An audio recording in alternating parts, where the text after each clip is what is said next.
Dr. Biden, I know that this was the final stop on your 2-week back to school tour. Some of it's been in person, some of it's been Yes. virtual. You're someone who's worked in education for more than 30 years. You know the ins and outs of how schools work. Do you think that students should be back in the classroom right now? I think we have to listen to the experts. We have to be safe. So when the doctors and the scientists and the experts say it's okay to go back to school, then I think we should go back. So we have to wait to hear what they say. We have to keep America's kids safe, first and foremost, and educators and their families. Would you be open to a plan where if maybe cases are low, some states or some communities are able to go back to in-person learning, but then if there's another state that, say, is having a spike right now, then they would need to wait? Is that something that you would endorse? I would endorse whatever the experts tell us, whatever the doctors say. If it's safe, then we'll go back. Okay. I want to ask you this because the president and Betsy DeVos have been pretty adamant in their stance that students must be back to in-person learning. And here in Arizona, we've seen a number of parents rallying to get their kids back inside the classroom.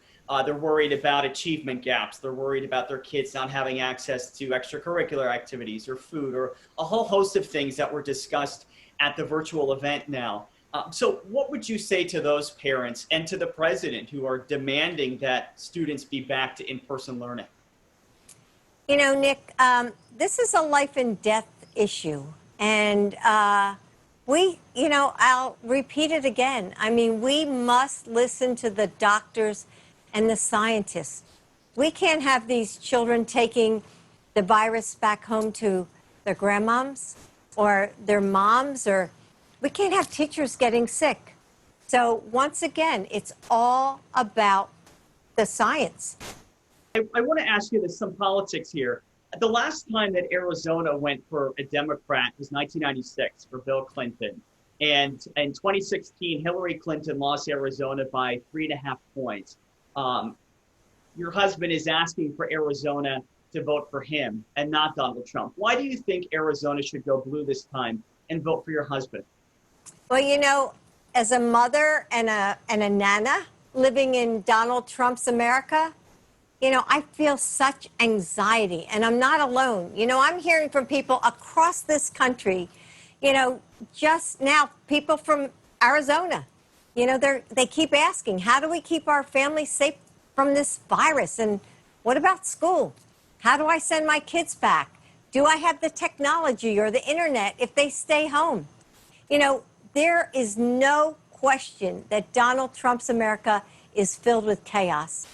And I think as Americans, we deserve steady leadership and a president who has the empathy to understand our problems and knows how to help us find common ground and solutions.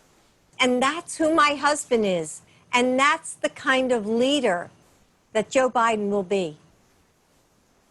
And just to play devil's advocate, I'm sure you've heard the president say that we will not be safe in Joe Biden's America. And he has used that phrase a number of times. It was something that was said at the convention. It's something that a number of his supporters say. So I just want to get your response to that.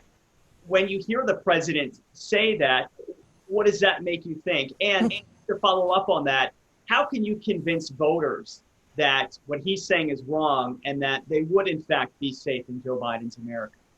Nick, I'd much rather live in Joe Biden's America than Donald Trump's America. Look at this chaos.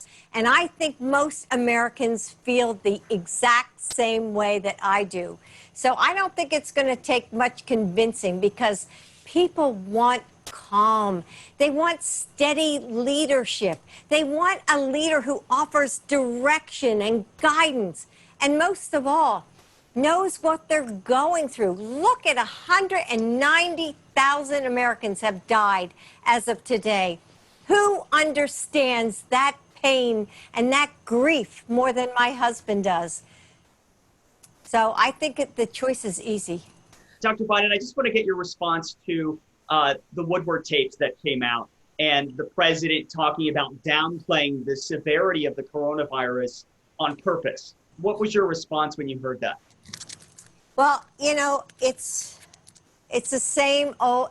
We knew, I mean, he knew, Donald Trump knew a long time ago that, this virus was going to attack Americans.